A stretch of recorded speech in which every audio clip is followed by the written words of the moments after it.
Hey guys, how's it going? JazzyButters2 here, and I went through the Marvel's Avengers patch 2.3 experience. What that means is, throughout the past week or even more than that, I've been playing this game relentlessly, seeing what's new, what's different, if it's good or not. And before we start the video, I want to talk about the two biggest elephants in the room, starting off with number one, the patch delay. Now, I know that my video came out relatively fast talking about what's coming out there, and I apologize to everyone that was excited for the patch to come out that week and for me to not upload a short or a video saying it got delayed. It's pretty hilarious because my video didn't even get to the 24-hour mark without them delaying it. So I apologize there. I will be using the shorts as more quick information stuff, so be sure to check that out whenever you can. The second elephant in the room is the PS5 Crashes. I know this update has had a problem with that, and they did put a hot fix in there. If it works for everyone, I don't know, but from what I'm hearing, it has been working for most. But the PS5 Crashes really brought the update down in terms of quality, because you delay a patch to get rid of bugs, but it's still there. Either way, that could be discussed in the comments. Let me know what you think. Now, let's get to the update. Starting out with the main thing, Nick Fury returning. I will say, it's glad to see him back. I'm glad to see him back. We've been on this quest of trying to see him for maybe like a year plus, and he's finally here. I'm glad that they explained why he's back, because apparently we rescued him from the Cosmic Cube. I don't know how that worked. They didn't really go into details with it. But hey, he's here, and he's giving out tutorials. So whenever you load into the game, you get a barrage of tutorials talking about what to do, where to go, how things work. And even as a veteran player, it is kind of refreshing, you know, because you get to see this, and you get to hear Nick Fury talking about A, B, and C. Overall, it's a pretty good change, and I'm glad that the newer players get some direction and where to go. Hopefully this will help out with the OLTs and raids, so they know what they're doing. I do think for the videos though, they should go a bit more into detail, as I know some are a bit vague, but hey, you know what? We're starting somewhere. Next up, we do have the new missions in the Wasteland, which includes the new Taskmaster boss fight. And this was probably my favorite part of the update, because I don't know if you guys know, but I am a huge fan of the Wastelands area. It is beautiful. It's this distant future where the Avengers are pretty much all dead, and Maestro and Taskmaster are the only ones left, and there's just Kree sentries everywhere. They could really go places with that area, and seeing them get new missions along with some really unique locations. Like there's this one mission called Blood from a Stone, and you have to hack these terminals on like a Kree type island thing, factory or whatever.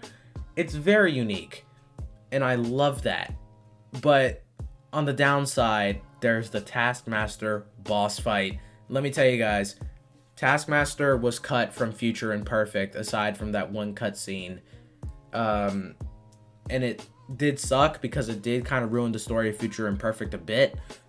But he got added back, right? Oh, okay, we're saved. We could finally relive this. No, it's just a Maestro boss fight, but they put in Taskmaster as a replacement instead. It was actually very not good, and there is this bug where he appears as the modern day Taskmaster, not the old Taskmaster. So it does ruin your immersion.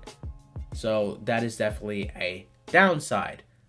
But picking up on the upside again, we do have the raid checkpoint rewards, which works pretty well. And if you guys didn't even know, there is a way to where you could get the same checkpoint rewards over and over and over again if you have a player who hasn't completed the raid for that week, or a character who hasn't completed it that week.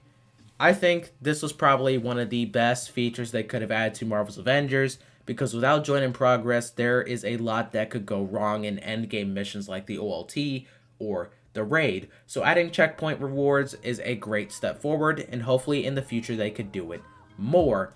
Maybe like for an Ultron OLT, they could do, you know, just this there, that there, that there. Maybe even more gear pieces. Who knows? It could be great. And then we get on to the gear changes, which is a good segue. Gear changes. These were okay.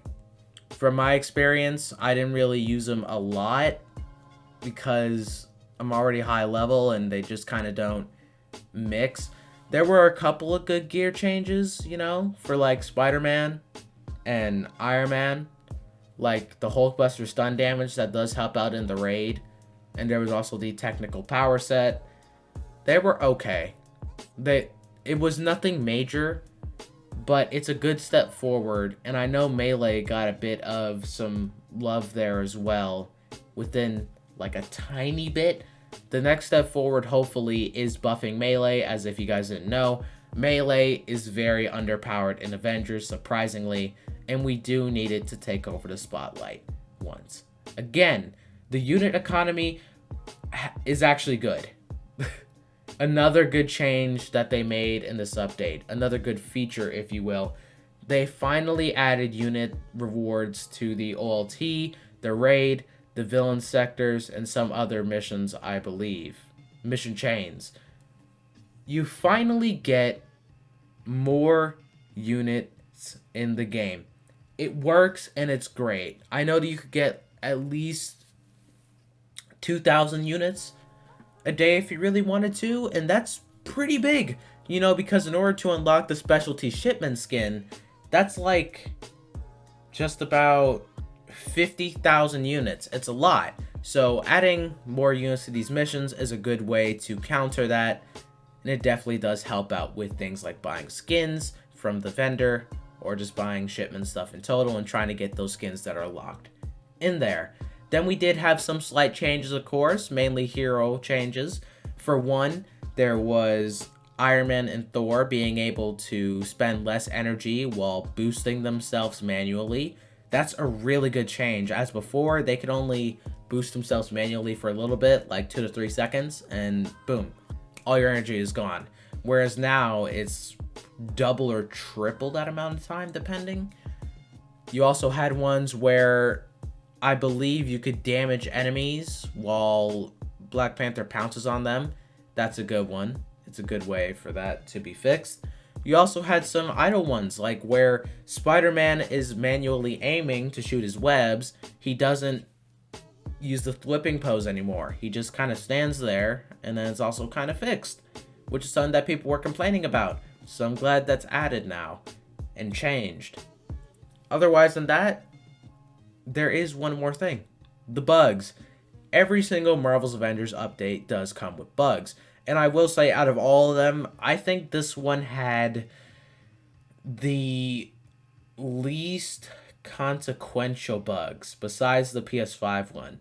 Granted, this is from what I experienced alone, playing on PS4. So if you guys did have any other major bugs besides the PS5 one, let me know. This patch added a couple, like Hawkeye being able to fly, Thor turning into a Hulk character, a bit of long loading screens. It was okay, but like compared to the rest, like the raid bugs or the War for Wakanda bugs, it was alright, you know? But that's it for this experience. It was a pretty good update as a recap to all of this. I wonder what they're going to do for 2.4, as it is going to be somewhat the same to it.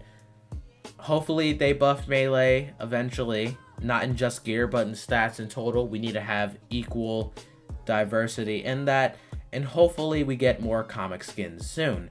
I'll see you guys later. This is Jazzy Butters 2. Peace. Have a good day.